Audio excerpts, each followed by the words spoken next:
Bonjour chers étudiantes, chers étudiants du cours d'introduction à la pensée critique. Dans cette vidéo numéro 10, et comme promis dans la vidéo précédente, je vais vous présenter ce qui concerne en fait un deuxième aspect de la distinction entre les faits empiriques et les valeurs morales et les valeurs religieuses, sous un aspect critique par rapport à la critique elle-même, en fait. Critique par rapport à la critique elle-même, par rapport à la pensée critique elle-même. Alors, critique par rapport à la pensée critique, dans quel sens? Dans le sens où, comme disait Kant, il faut justement savoir les limites de la raison humaine, n'est-ce pas? Il faut délimiter les limites de la raison humaine, ne pas s'aventurer dans des domaines où on n'est pas nécessairement, n'a pas les outils pour trancher les questions, n'est-ce pas? Donc, c'est pourquoi, quand on parle de radicalisation de la pensée critique, c'est cela que l'on veut dire. Alors, d'abord, il y a ce qu'on appelle le paralogisme naturaliste. Le paralogisme naturaliste. Je vais expliquer tout à l'heure pourquoi, ce que ça veut dire. Deuxièmement, il y a ce qu'on appelle aussi l'humanisme exclusif, qui a été défini par Charles Taylor, un philosophe canadien que l'on connaît, qui est très connu. Et enfin, je vais en général parler des radicalisations de la pensée critique sous forme du développement de l'athéisme, donc comme doctrine défendue par une partie donc des scientifiques et même qui se répand dans les couches sociales de manière importante. Alors, qu'est-ce qu'un paralogisme? On a vu, un paralogisme comme tel, on a vu dans les cours précédents qu'il s'agit d'une erreur de raisonnement. Une erreur de raisonnement qui se distingue du sophisme, d'après la distinction kantienne, par le fait que le paralogisme est une faute inconsciente. L'auteur ne sait pas qu'il commet une faute. C'est une faute inconsciente. Tandis que le sophisme, c'est une faute consciente. L'auteur donc, a l'intention de tromper son auditoire ou alors son interlocuteur, il truque son raisonnement pour que donc sa thèse soit acceptée. Ça, c'est un sophisme selon la distinction kantienne. Mais on va voir que, d'ailleurs, on l'a déjà vu, qu'il n'y a pas, quand on analyse la forme même du raisonnement sans savoir les intentions de l'auteur, on ne peut pas trancher entre les deux. Paralogisme et sophisme, c'est finalement des erreurs de raisonnement.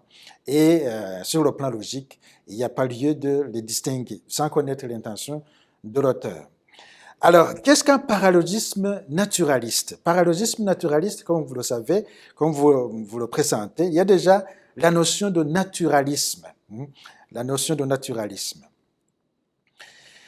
Alors, le naturalisme, historiquement, c'est une philosophie, c'est une philosophie qui s'est développée notamment à partir du siècle des Lumières et qui continue même aujourd'hui avec une doctrine matérialiste voulant que tous les phénomènes de l'univers soient de type naturel, qu'il n'y a pas justement de raisons non naturelles qui peuvent intervenir, c'est-à-dire des raisons spirituelles notamment, des raisons métaphysiques, c'est-à-dire notamment des raisons religieuses qui peuvent intervenir dans l'ordre du monde. C'est ce qu'on appelle le naturalisme. Alors le naturalisme, c'est développé pour s'opposer au christianisme notamment au christianisme, on l'a appelé anti-christianisme, on l'a appelé aussi anti-kantisme, dans le sens où Kant lui-même n'était pas un naturaliste dans sa manière de penser. Alors, il y a, sur le plan de l'éthique, le naturalisme privilégie la vie, l'homogénéité des fins humaines et des fins animales, dans le sens où c'est la vie biologique qui va donner sens à l'éthique, à la morale même. Ensuite, privilégie l'évolutionnisme et même l'optimisme. Et finalement, on va parler d'empirisme et d'agnosticisme aussi. Alors ça, c'est une définition qu'on tire du dictionnaire d'André Lalande, en fait, le vocabulaire technique de philosophie, pour décrire le concept de naturalisme. Alors, dans ce sens-là, il faut définir maintenant qu'est-ce qu'un paralogisme naturaliste. Un paralogisme naturaliste. C'est la doctrine selon laquelle il n'existe rien en dehors de la nature. Ça, c'est le naturalisme plutôt, le naturalisme d'abord. Doctrine selon laquelle il n'existe rien en dehors de la nature, et c'est-à-dire que rien qui ne se ramène pas à un enchaînement de faits semblables à ceux dont nous avons l'expérience dans l'ordre naturel. Alors, le paralogisme naturaliste, c'est donc une faute, il a été qualifié de faute logique, consiste à confondre un jugement sur les faits avec un jugement sur les valeurs, un jugement normatif. Alors, dans ce sens-là, on comprend que le paralogisme naturel, ça veut dire le fait de dire les choses sont comme ça, naturellement, et donc c'est comme ça que les choses devraient être. Alors, dans le sens où l'être va être en même temps confondu au devoir-être. Alors, c'est ça qu'on appelle, c'est une faute logique parce qu'en principe, les jugements moraux peuvent s'opposer à la réalité des choses pour promouvoir un ordre beaucoup plus idéal, plus idéal. Alors, ce paralogisme a été défini notamment par un philosophe anglais qui s'appelait More, et dans son livre Principia Ethica, publié en 1903, et ça a été finalement montré que c'est une critique légitime concernant justement le fait de ne pas extrapoler sur la nature et trouver des raisons morales sur les choses telles qu'elles sont.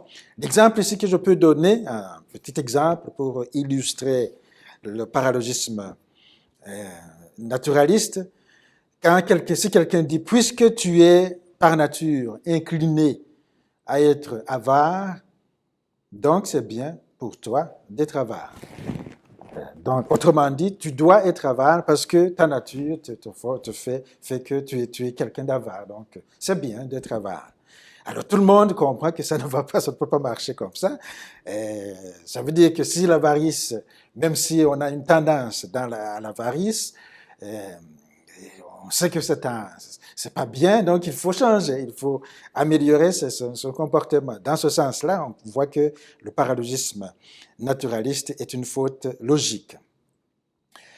Alors, dans ce sens, on a d'ailleurs reproché à Kant lui-même de développer un naturalisme, un paralogisme naturaliste, dans le sens où Kant, lui, il a trouvé dans la raison une sorte de nature d'inclination vers la morale. Dans le sens, il appelle ça le fait de la raison. Le fait de la raison étant que la raison humaine sait identifier ce qui est bien en général. Alors c'est ça qu'on a dit finalement, si tu dis que la raison, la nature humaine contient même l'idée de la moralité, ça veut dire que c'est un paralogisme naturaliste. Mais c'est expliqué pour dire non, c'est pas dans ce sens-là que je le dis.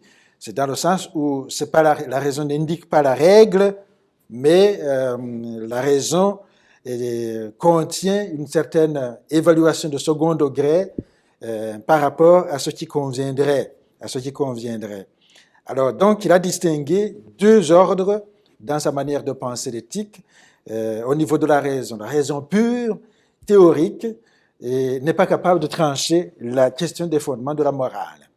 Pour lui, la raison pure théorique ne peut pas dire ce que c'est que le bien en soi, ce que c'est que Dieu, ce que c'est que l'immortalité de l'âme, ce que c'est que l'immortalité, disons, ce que c'est que la liberté humaine.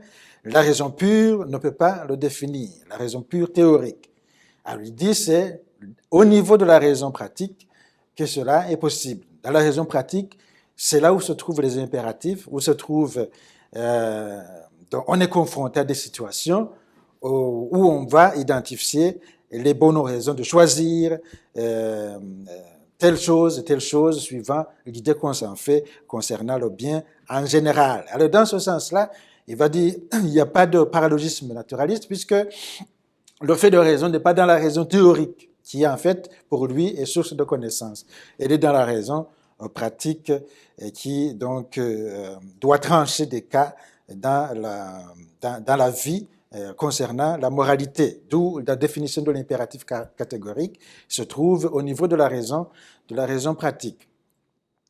Alors, dans ce sens-là, est-ce que finalement le parallélisme naturaliste est une faute qui devrait être condamnable? Oui, selon Kant, justement, le parallélisme naturaliste est condamnable parce qu'il veut tirer de ce qui se fait les lois de ce que je dois faire, n'est-ce pas?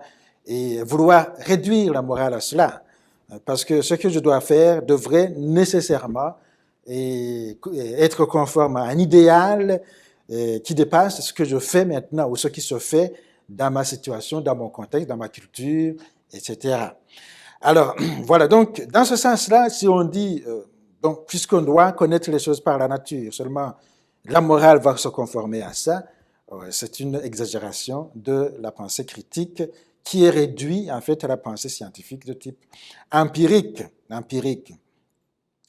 Alors, deuxièmement, l'humanisme exclusif. L'humanisme exclusif a été défini par Charles Taylor dans son ouvrage, notamment intitulé Secular Age, publié en 2007. Et c'est une manière de caractériser ce qu'il appelle l'âge séculier, dans le sens où il distingue, il met en fait en parallèle la situation d'avant l'avènement de la modernité, notamment au Moyen-Âge et avant même le Moyen-Âge, et la situation de la religion, la situation de Dieu à l'époque contemporaine, où donc la référence à Dieu a été évacuée, notamment dans les espaces publics. Et pour définir le bien qui est conforme à nos sociétés actuelles, en Occident, on se base sur ce qui est bien sur le plan humain, Alors, ça veut dire qu'il n'y a pas, au-delà de l'humain, une autre instance qui peut réguler l'action politique, l'action du droit, etc. Donc, la notion de Dieu a été évacuée contrairement à ce qui se passait avant l'avènement de la modernité. C'est ça qu'il appelle l'humanisme exclusif.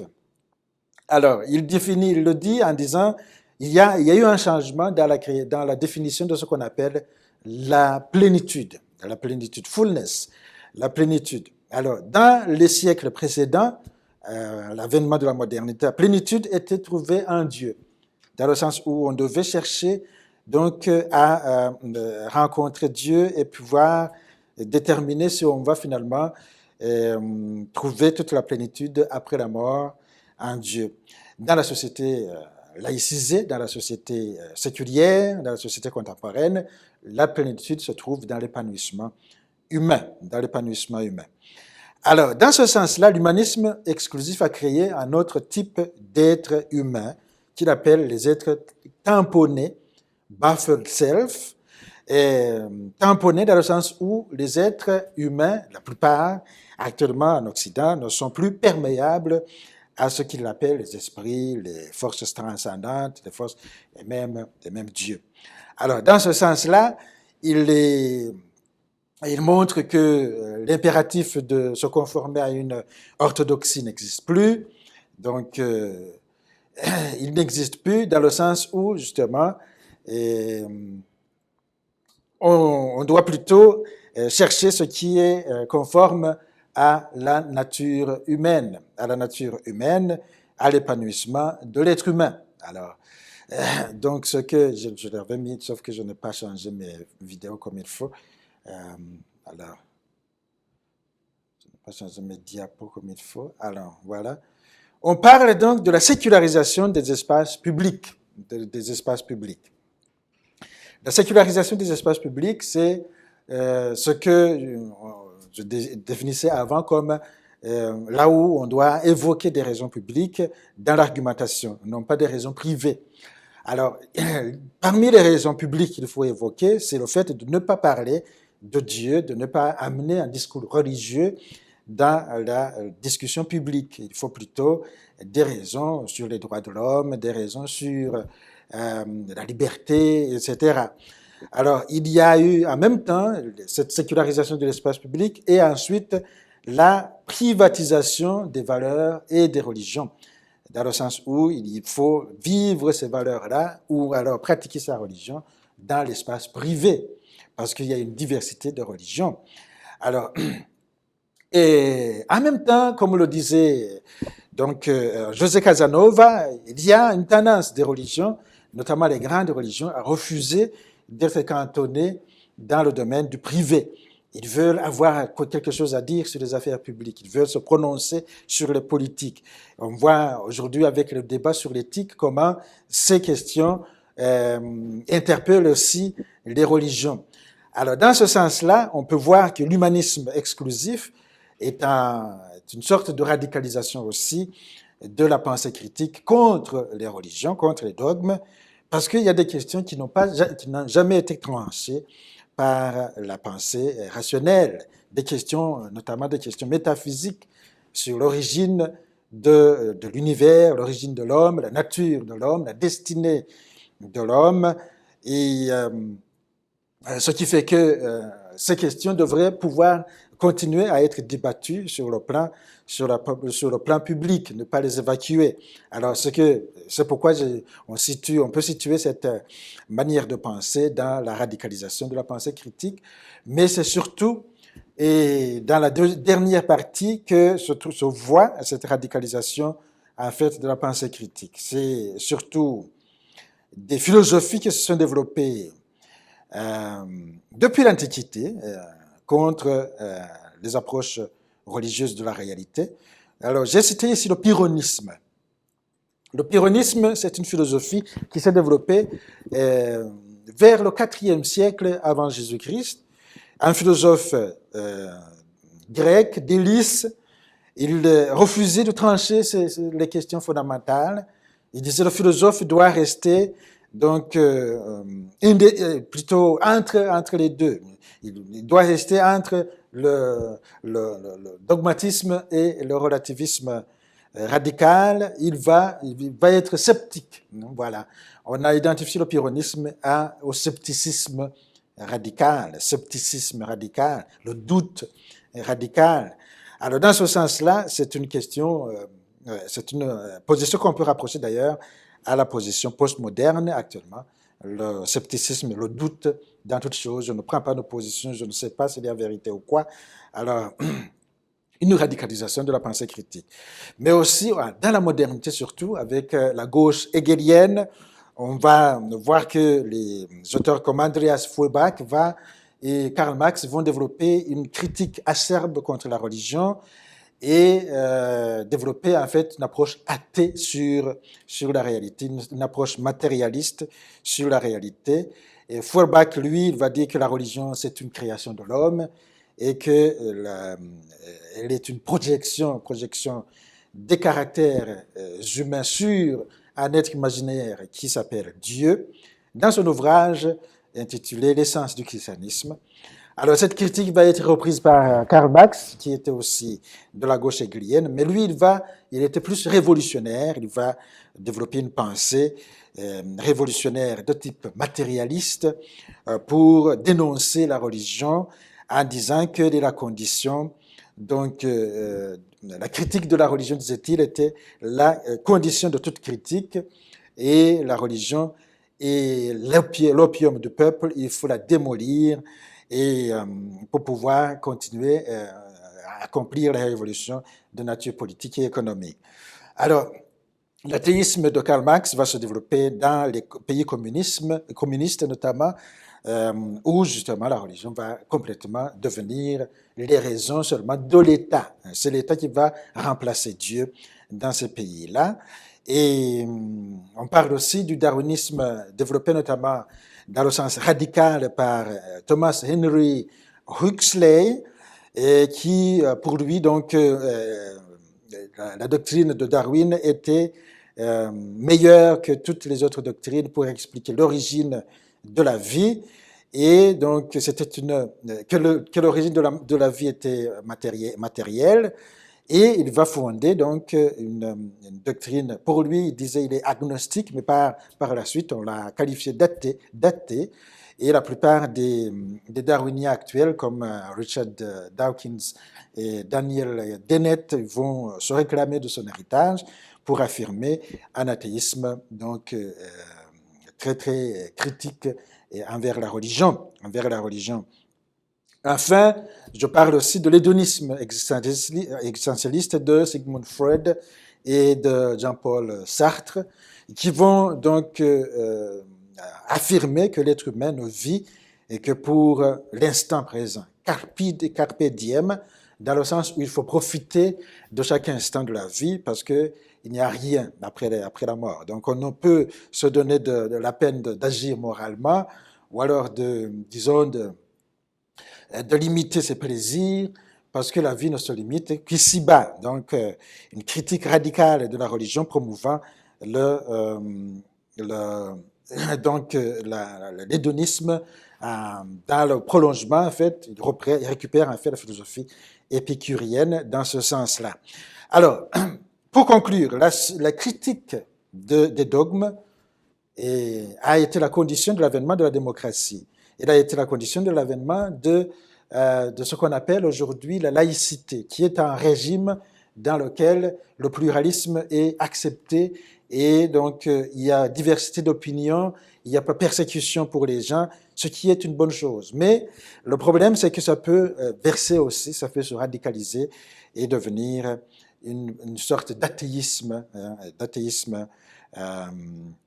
défendu comme une vérité, alors que l'athéisme en soi n'est pas un aboutissement de la recherche rationnelle pour démontrer l'inexistence de Dieu et des forces métaphysiques. Donc, si ce n'est pas un aboutissement de la raison, de la recherche rationnelle pour démontrer l'existence de ces entités, et notamment de Dieu, la pensée critique ne peut pas donc accepter que ce soit radicalisé. La recherche doit se poursuivre et la critique de ces pensées doit aussi être acceptée comme légitime. Voilà donc pour cette deuxième vidéo. La prochaine vidéo sera une conclusion qui va donc concerner surtout le travail d'écriture. Il faut mettre en œuvre la pensée critique par la recherche et la rédaction des travaux. Alors, cette vidéo vous a montré justement qu'il faut un équilibre entre la pensée critique comme telle et les différentes radicalisations qui peuvent être promues par certaines personnes qui n'ont rien à voir, en principe, avec la pensée critique elle-même. Voilà donc, merci pour votre écoute et à la prochaine vidéo.